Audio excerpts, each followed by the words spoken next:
अस्सलाम वालेकुम रहमतुल्लाहि वबरकातुहू। उम्मीद आप सब बखैर होंगे। अभी कुछ दिन पहले मुफ्ती खालिद सिद्दीकी साहब नवन बरकातुहुम जो जमीयत उलमा नेपाल के सदर हैं और नेशनल असेंबली ऑफ नेपाल के पार्लियामेंट्रियन हैं, यानी मेंबर ऑफ पार्लियामेंट हैं, उनका 2 दिन पहले एक स्पीच हुआ था असेंबली में, जिसमें मौलाना ने चंद पॉइंट्स को रेज़ किया था।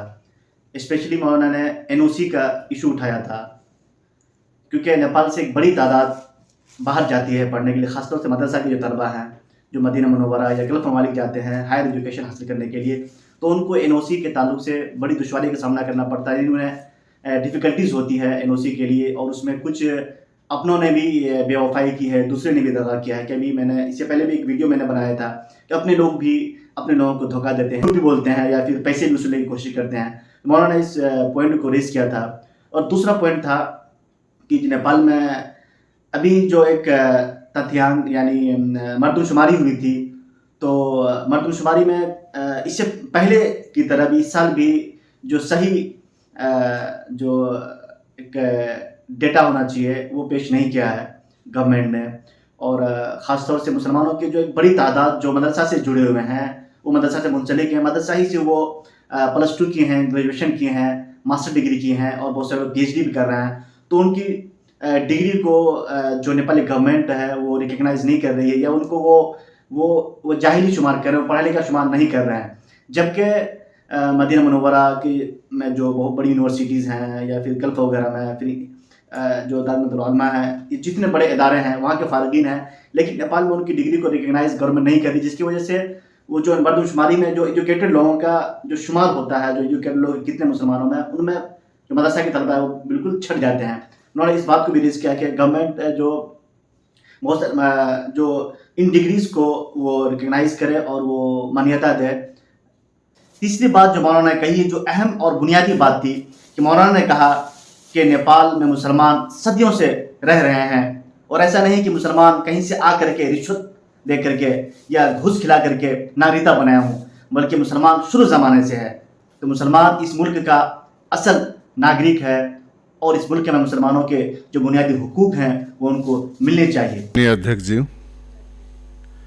हाम्रो नेपाल में पनि आज रमजानुल मुबारक को तीसरो रोजा र व्रत रहेको छ। म यस पावन अवसर में हजुर को माध्यमबाट सबै नेपालीलाई रमजानुल मुबारक को शुभकामना र मुबारकबाद दिन चाहन्छु। हिजो तथ्याङ्क विभागले आफ्नो रिपोर्ट सार्वजनिक गरेको छ, जसमा हाम्रो शैक्षिक दरमा केही सुधार आए पनि चाहे जस्तो आएको छैन। विभिन्न कारण होला। म एउटा कारणसम्म पुगेको छु कि राज्यले मदरसा शिक्षालाई रिकग्नाइज गरेको छैन। यो देशमा आजदेखि हैन, शताब्दीौंदेखि मदरसाहरूले आफ्नो कार्य गरिरहेको छ। मुस्लिमहरूको बसोबास नेपालमा कुनै नयाँ छैन। उनीहरू धरती पुत्र हुन्। कसै कुनै कर्मचारीलाई घुस खुवाएर नागरिकता लिएको हैन। कुनै कुनै संचार माध्यमबाट मैले पढे अनुसार उहाँहरूको बसोबास पहाडका विकट स्थानहरूमा 900 वर्षदेखिको पाइएको छ।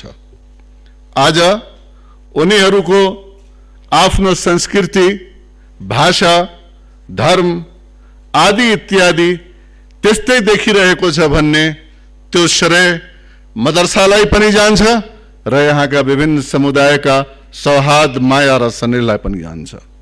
तर मदरसाको विषयमा राज्य सधैँ उदासीन देखिएको छ। म आफै पनि 30 वर्षदेखि निरन्तर मदरसा समस्याको समाधानतिर राज्यलाई गुहार्दै आइरहेको छु।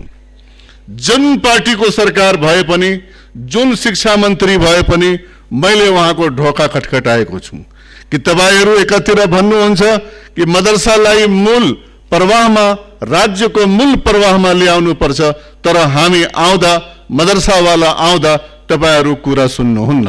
तपाई मदरसाको रजिस्ट्रेसनको लागि 2064-18बाट सुरु भएको त्यति बेलाका मधेसमा संघर्षरत मधेसी जनाधिकार फोरम र नेपाल सरकार बीच विभिन्न 6 चरणमा भएको वार्तामा आधारित 2064-5-13 मा सम्पन्न 22 बुन्दे सम्झौताको बुन्दा नम्बर 9 मा स्पष्ट रूपमा भनिएको छ कि राज्यले मदरसाको समस्या समाधानको लागि मदरसा बोर्ड गठन गर्नेछ।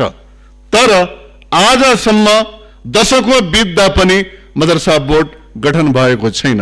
विभिन्न संघ संस्थाले पनि राज्यसँग माग गर्यो।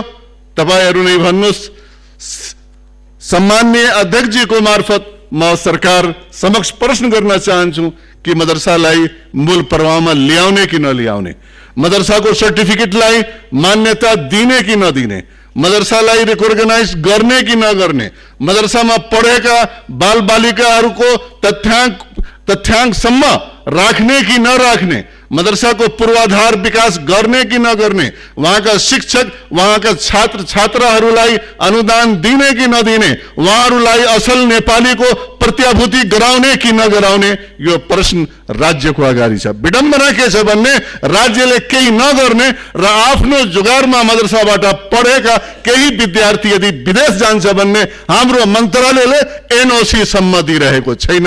यो विभेद छैन भन्ने विभेद अरु कुन कुरालाई भनिन्छ। आप ही अपनी अदाओं पे जरा गौर करें, हम जो अर्ज करेंगे तो शिकायत होगी। धन्यवाद।